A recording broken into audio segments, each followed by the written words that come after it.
The sole purpose of this video is to provide a basic overview and orientation of your new apparatus. This video is not intended to act as or replace individualized driver-operator training. Individual fire departments may base guidelines, policies, and procedures tailored for best practices. Pierce Manufacturing and Hughes Fire Equipment representatives are not liable for injuries caused from acts resulting from actions inconsistent with the information provided within this video and/or accompanying manuals. Refer to the Operation and Maintenance Manual for complete details relating to the components and features of this apparatus. Only trained personnel should operate this vehicle or perform maintenance. You are responsible for learning how to operate this fire apparatus under all conditions without having to refer to the manual while operating at an emergency incident. This video will discuss types of warnings and caution labels. It is your responsibility to locate and identify each of the labels and understand the importance and associated hazards. Warning labels will point out procedure that must be taken or action that must be avoided to guard against the possibility of serious injury or death. Caution labels will advise you that there is a risk of damage to property if certain precautions are not followed. Continuous training, reviewing of operation and service manuals, developing good standardized practices will assist driver operators with a more complete understanding of the components and operation of this fire apparatus. As the driver operator of this vehicle, you are responsible for understanding the function of each component of the apparatus, maintaining control of the fire apparatus at all times while in operation. Make operational and functional changes while operating at an emergency without having to read operator's instructions or safety warning labels. Operate manual override and emergency shutdown procedures immediately if a component fails to operate properly. Components location may vary with each Pierce fire apparatus. Review the exact location of each component prior to operation. Major inconsistencies between your vehicle and the information contained in this video should be directed to your sales representative. Safe operation of any vehicle is the responsibility of the driver operator. You must learn the location and function of all controls, switches, gauges, valves, inlets, and discharges. Due to a higher center of gravity, heavy trucks have a significantly higher rollover tendency than other types of vehicles. To reduce the risk of rollover, avoid making sharp turns, excessive speed, and avoid abrupt maneuvers. In the event of a rollover crash, an unbelted person is significantly more likely to become injured or die than a person wearing a seatbelt. In the event of a crash, unbuckled occupants can also become a hazard to other occupants, as they may be thrown around inside the cab. Seatbelts are required while in operation. Please refer to your warranty certificates for details and information enclosed in your manuals. Customer-installed equipment must be mounted to withstand road travel and comply with NFPA 1901. Modifications such as drilling holes or welding to structural frame components of the chassis are not permitted. Contact Pierce for instruction and review of non-structural sheet metal or other dissimilar metals for modification. Follow the radio installation guide for further assistance on installing or mounting electronics. Before placing your new apparatus into service, perform a primary inspection of key components of the apparatus, including all fluid levels, anti-lock braking systems, electronic stability control, and automatic traction control. Weigh your apparatus to ensure that it conforms to axle and brake ratings. Never exceed the gross axle rating printed on the label inside the cab. Exceeding these ratings could lead to reduced component life, personal injury, or death. Review the use of auxiliary braking systems, compression brake, exhaust brake, electronic retarder, and hydraulic retarder. Before placing the apparatus in service, refer to the operational maintenance manuals. Information on the operation and maintenance functions for the components such as the pump, pressure governor, and foam systems, along with other options, is provided in either the Pierce manuals and/or other manufacturer support information delivered with the apparatus. If you need more information, please contact Hughes Fire Equipment. Congratulations, King County Fire Protection District 47, Washington, on your new Pierce fire apparatus, job number 36896. Please utilize this 5-digit job number when referencing your apparatus with Hughes Fire Equipment and Pierce Manufacturing. We'll get started on a brief orientation of your new apparatus. Starting on the face of the front bumper, you'll find your electronic siren and PA speaker. Moving up onto the outer edge, you'll find your headlight structure housing low and high beam headlights and also a turn indicator marker light. Just inside that location, you'll find 2 forward-facing emergency warning lights. As we move up onto the fender area, you'll find dual air horns on the passenger and driver side. Directly above the Freightliner logo is the grab handle for gaining access into the engine area. This is the engine tilt location. Moving up to the A-pillar, you'll find mirrors housing a flat mirror and convex mirror. Across the seamless one-piece windshield, there are 2 windshield wipers located in the lower section. As we move to the brow of the apparatus, you'll find 5 identification clearance lights. Moving up onto the roof, you'll find your emergency warning light bar. Let's take a look at some close-ups of the items we just talked about. First, in between the 2 Pierce logos on the outer edges are your emergency warning lights forward-facing. As we move around to the driver's side of the vehicle, you'll find a forward-facing on angle emergency warning light side-facing.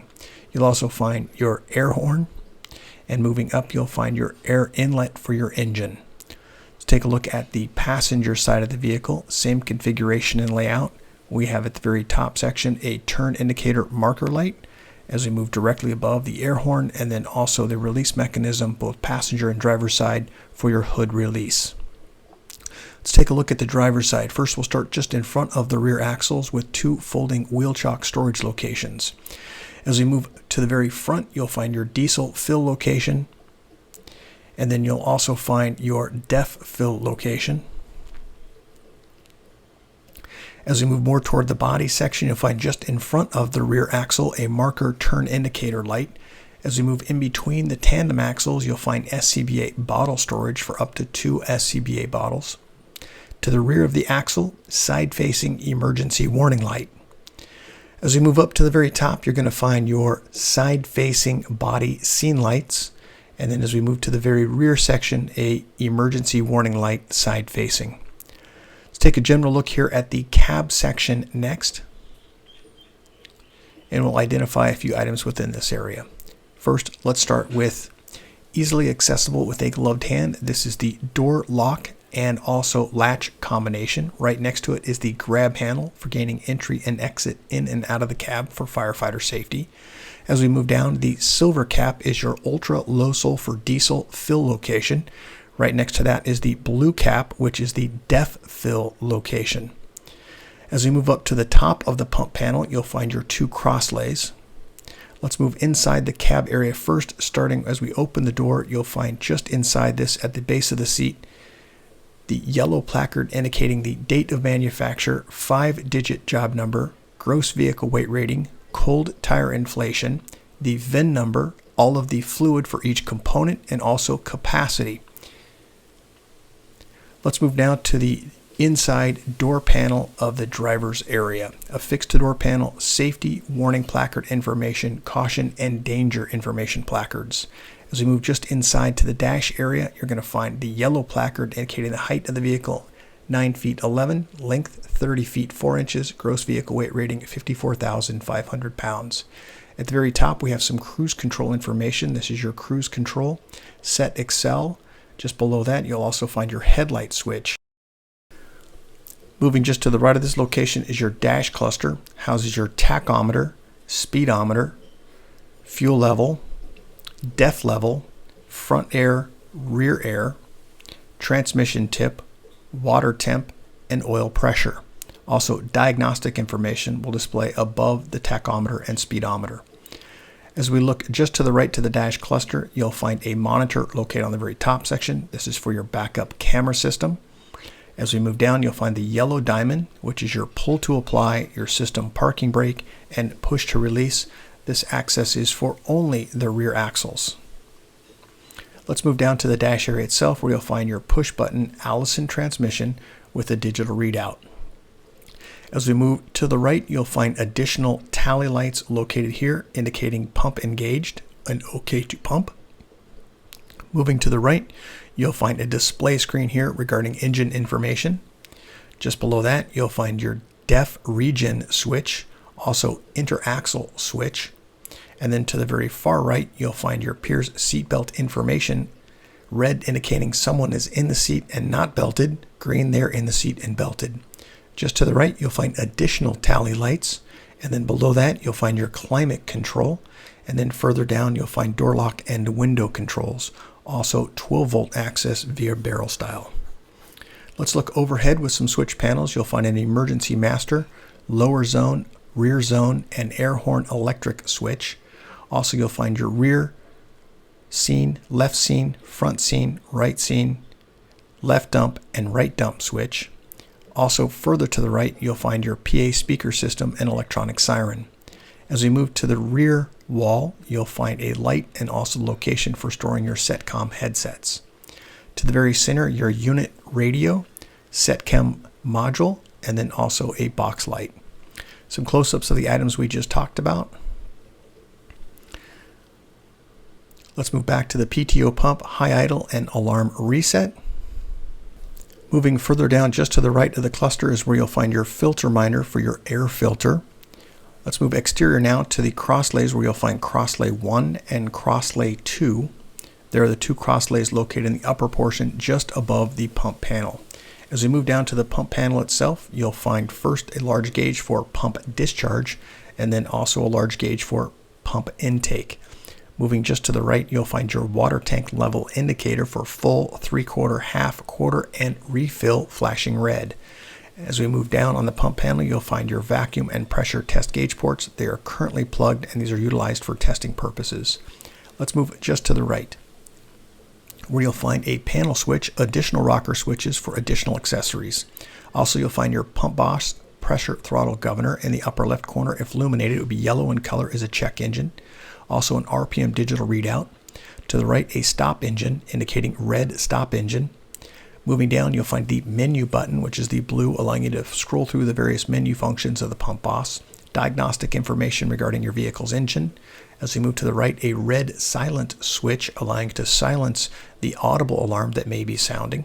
As we move down, the two yellow are going to be your pressure and RPM. Those are either control modules that you can be in, one or the other. Located in the center, you'll find a digital readout for pressure and information. To the right, you'll find a throttle ready green indicator. If you've engaged your throttle properly inside the cab, this will be illuminating green in color. Just below that, you'll find a preset. This allows you to set either pressure or RPM preset. As we move down, you'll find the idle and also throttle control, left to decrease, right to increase. Just below that, you'll find an audible speaker. The outer edge of that bezel does rotate, allowing you to increase or decrease sound. And then to the right, an OK to pump green indicator tally light. To the right, you'll find your minimum operation maintenance schedule for 150, 200, and 250 PSI. The associated GPM and also the associated RPM for each of those test pressures are also located on the pump panel with a governed speed of 2,390 RPM while in pump mode. Let's move down just to the left, where you'll find an additional warning placard here indicating entanglement. Because those lines coming from the loft, there's a possibility of entanglement. Also crosslay 1 and crosslay number 2. These are clustered together. As we move to the right, you'll also find discharge for your main deluge discharge, and then driver's side number 1, which is a 2.5-inch discharge.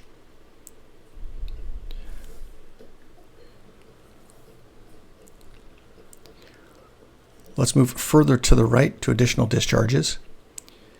You'll find large diameter passenger side discharge. Also just to the right, the tank fill and recirculating line. Just below that, the number 2 passenger side discharge, which is a 2.5-inch discharge. And then just to the right, you'll find the engine cooler. This is increase left to open, right to close. This is a twist, not a pull. Let's move down on the pump panel. You'll find an additional warning placard here indicating entanglement hazard. Because the line's coming from aloft, there's the possibility of entanglement. Also, your fire pump primer, push to prime, air prime. We do have an informational note here for best practices, at least 1,000 RPMs when engaging the fire pump primer. Also below that, you'll find the Watrous placard indicating the type of pump that you have and also GPM.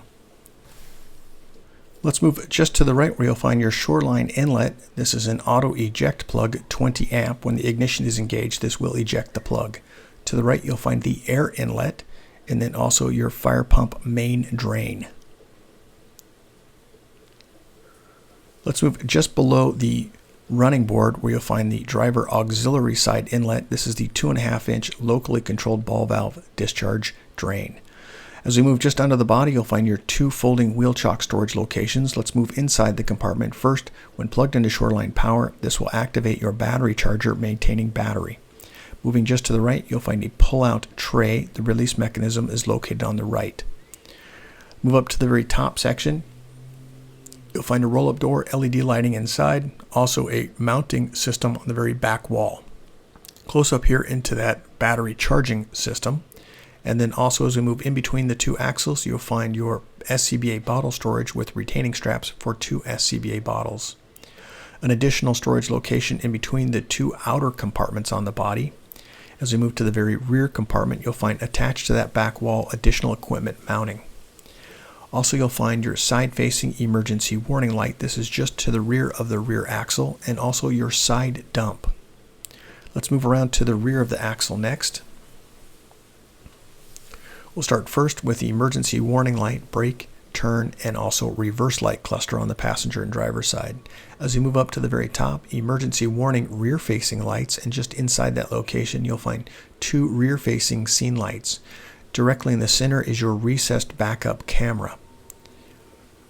As we move down, we do have some additional warning placards here. When climbing onto the vehicle, always face the vehicle while climbing on and off of it. Also, never ride on the vehicle while the vehicle is in motion.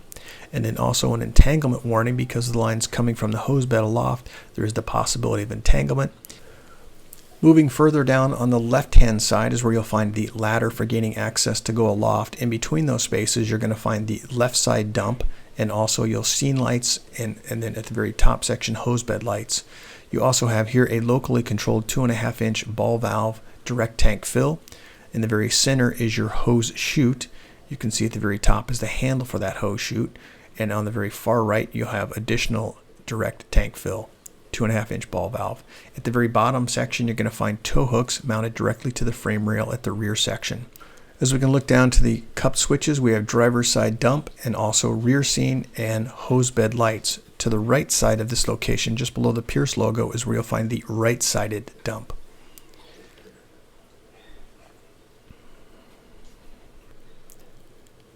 On the right and left side, you have additional storage locations. They're accessed from the rear. These are for the storage locations of your drafting hoses. There's one on the passenger and then also on the driver's side, once again accessed from the rear. As we move around to the passenger side of the vehicle, this is where you're going to find the storage location for your porta tank. Also, you'll find down in the very rear section the rear side dump for the passenger side. SCBA bottle storage in between the 2 rear axles. As we move down to the lower compartment, you'll find a pull-out tray release mechanism located on the right. Moving on to the pump panels, where you'll find your powered equipment rack. This is for gaining access for your porta tank. We have instructions here to raise and then also to lower. We do have some additional information here regarding a danger and warning placard because of the movement of that device. Let's take a quick look with it in the upright position, and then we'll go ahead and take a look at a deployed position.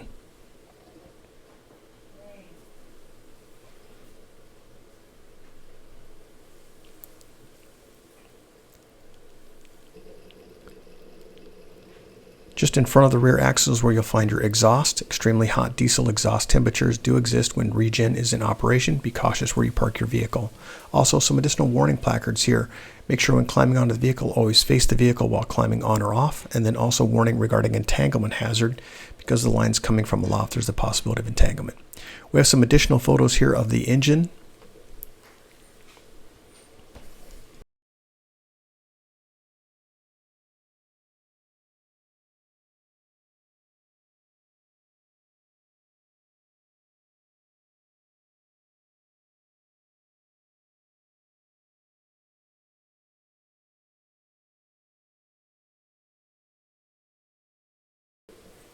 That will conclude the additional engine photos. Congratulations, King County Fire Protection District 47, Washington, on your new Pierce Fire apparatus, job number 36896. If you have any questions regarding your vehicle, please contact your Hughes Fire sales representative. Thank you and congratulations.